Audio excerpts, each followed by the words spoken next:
Hey guys, hanging out with Dustin Stout. Dustin, you are the founder of, is it Magi or Magi? Let's set the record straight here. It is correctly pronounced Magi. The word is a combination of two words, magic and AI, sort of playing on the old magus Latin root of magician. And it just so happens that, the Magi were the wise men that visited Jesus, and that Yeah. was very heavily influenced into my decision in Yeah. getting the name. So how did it come about? How did it start for you?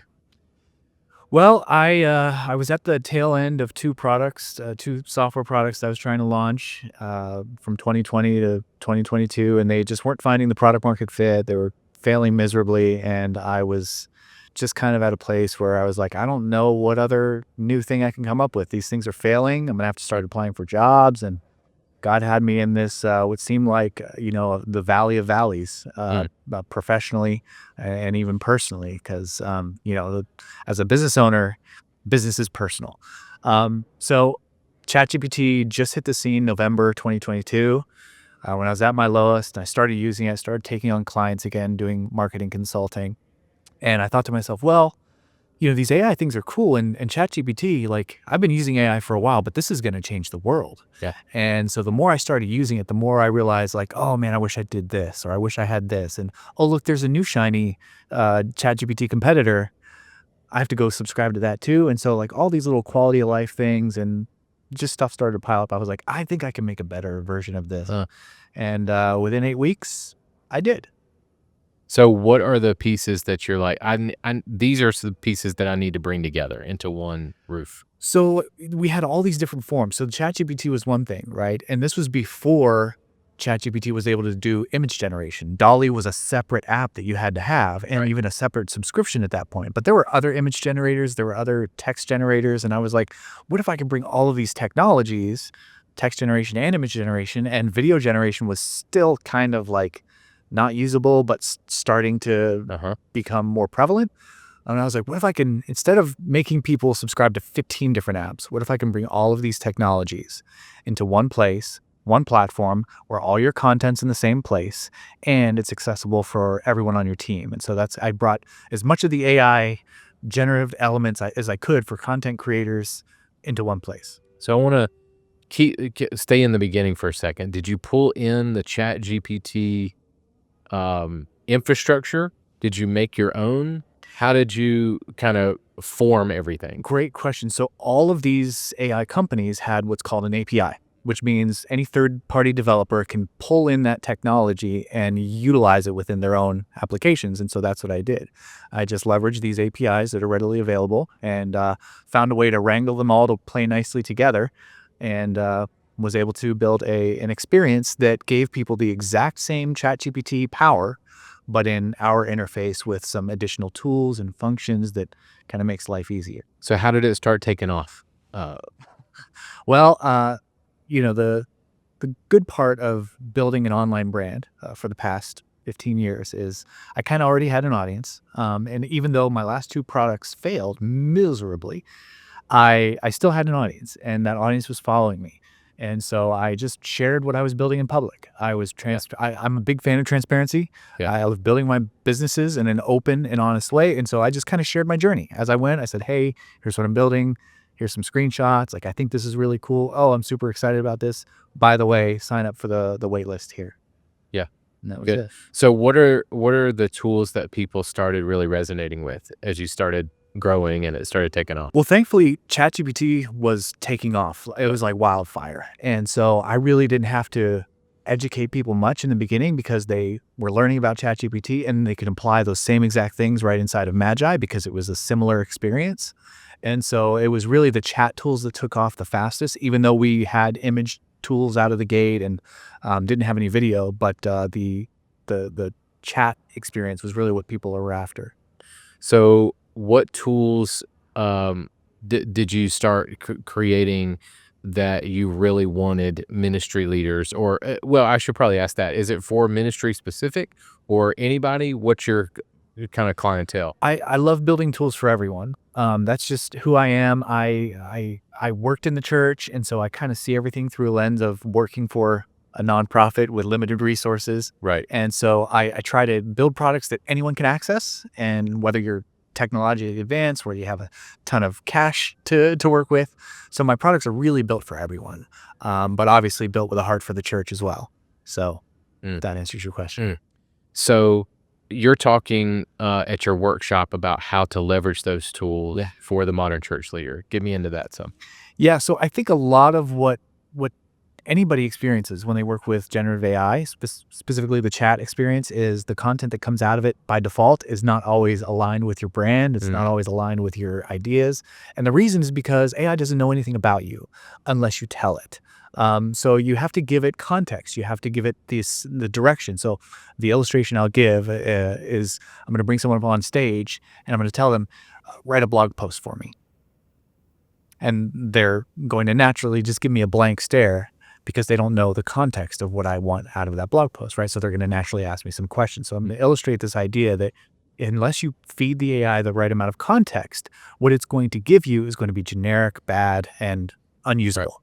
And you're going to have to do a lot of editing work. And so we're going to really walk through and workshop what it means to give it context and to give the AI a personality so that when you, after the context, you give it a personality that matches your brand voice, you have to do much less editing and much less Yeah. cleanup at the end. If it's already generating content that's in your voice, Yeah.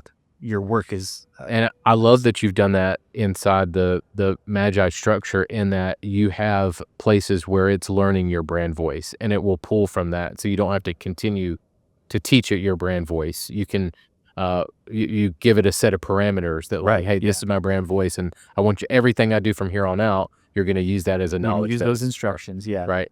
Tell me, give me some tips on how that works, maybe for a church leader. There's a lot of ways to go about it. So within Magi, we have the ability to read web pages. So you can just plug in a link to an article that you wrote or a document. If you have a brand style guide already, you can upload that to the chat. And essentially, you can just tell the AI, write a set of instructions built for an AI model to follow our brand voice or to write in our brand voice. And I have a whole article that talks about how to do that. And the other way is just to use the AI to help you come up with. If you don't already have a brand voice, we have a custom persona inside Magi that is the brand voice generator, and you can have it walk you through that process of creating a brand voice, refining that brand voice, and then turning it into a set of instructions that you can then create a custom persona out of. Hmm. So let's get into visuals. You've done a lot with the chat features, the text features. Get me into some of the imagery and video tools that you've created. Yeah, so right now is a really exciting time because the image generators are getting so good and the video generators are getting so good. And just last week, we were able to finally introduce a text to image model through Luma Dream Machine, which is a very popular video generation tool, and then Runway, which I would Yeah. argue is probably the best Yeah. video generator out there. It's an image to video integration. So I'm super pumped about it. The results that I got just in the first test of this new integration were fantastic. So we've got a lot of great images. I think we've got like 9 different image generators at this point, to really give people a variety of styles because every image generator has its strengths and weaknesses. Yeah. And the more you play with it, the more you realize, okay, this one's good for realism. This one's maybe good for artistic stuff. This one's maybe better for illustration. And we give that people that ability to choose, which one you need for the right job.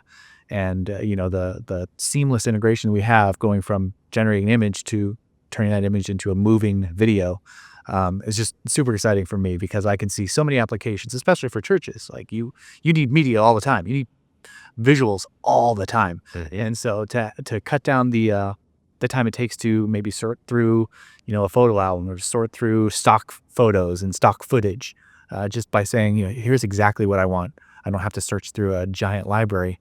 I'm just going to tell the AI what I want, and it's going to create it for me. Yeah. Super time saver, and you get much more specific content for your needs. So why do your visuals matter when it comes to communicating the gospel? Well, people connect. We're visual creatures. God built us to be visual. Those of us who've been gifted with sight, we process so much faster through our visual cortex. The stats out there like 60,000 times faster. Mhm. That may or may not be true, but obviously a lot faster we process visuals. And visuals have also an emotional connection to us. We can instantly spark an emotional connection with just a single still image.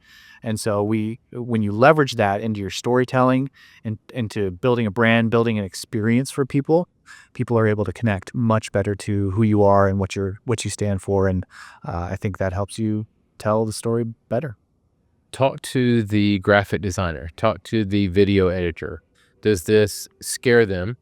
Is AI gonna take over? Is Skynet gonna take over? So my talk is actually called Skynet or Saving Grace.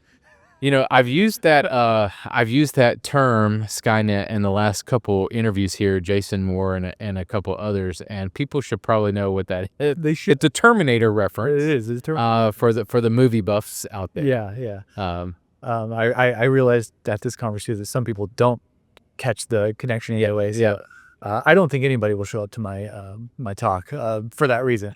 yeah. But What is Skynet? no. So I started as a graphic designer, and so as a graphic designer, as an artist myself, I am in no way intimidated by AI. AI is not going to replace me ever, and the reason for that is because God built me with a specific set of experiences, perspective that AI will never be able to have, and without the human driving the AI to produce something, it wouldn't produce anything, right? I mean, Right, somebody has to put the key in the ignition, right, and right. turn it on. For now, anyways. So I think the creativity that we have is what allows the AI to do it, and all it's doing is it's just a tool. Right. Like when Canva came around, designers was like, "Oh, it's going to take designers' jobs," and what did it actually do? It actually made real designers more valuable. It Right. made what we have. Uh, Extremely important because people realize how hard design is, Right. right? And as with generative AI, people are realizing how hard visualizing something in your head is and articulating it in a way that gets a result. So yeah, I think designers have nothing to worry Yeah, about. so is that how the jobs are gonna change? Do you think it's gonna be instead of maybe sometimes I'm gonna have to create it myself, maybe there are still those times, but also the times where I'm, training the robot, training the model to do what I want it to do if I'm a graphic designer. So Yep. if I'm a church hiring, I still need a designer because I still need that designer to train the In model. the same way you need an art director or a creative director, somebody needs to lead the vision. Somebody has to have that ability, that talent, that gift of visual direction, aesthetics, understanding, and an understanding of what needs to happen and how to build a cohesive visual experience Yeah. that represents what you want it to represent. Yeah, good. All right, last question for you. What are you looking forward to in the next, let's say, 6 months, a year? And, I've talked with Jason Moore about his AI book, and my fear for him is that he's gonna have to rewrite it multiple times because it's gonna outpace him so quickly, because the world is changing. Yeah, That industry is changing so rapidly. So what are you looking forward to in the next few months? I think I'm really excited about the progress in video. I think video is super exciting, and the progress being made in visual generation, but then also connecting that to audio as well. There's a lot being done in the world of like translating a sermon into a different language and matching up the lips. And, I think that's so powerful. So when I first started Magi, Tim Keller's team reached out to me and they were wanting to go on this huge, campaign to transfer a lot of his old content Yeah. and capture his voice and train models on his voice so that, when he did eventually pass away, that his legacy would be reserved and they would be able to translate it into different languages. And so the people in Korea or China Yeah. or Spain would be able to hear Tim Keller's voice Right. and see his face Right. speaking in their native tongue. Right. And I think that's just so cool. Isn't it? How successful was that? So we didn't have the tools at the time. Okay. This was very early days. This was Okay. before the Hey Gens Can you existed. right, right. I was gonna mention that tool. Have you been able to get there?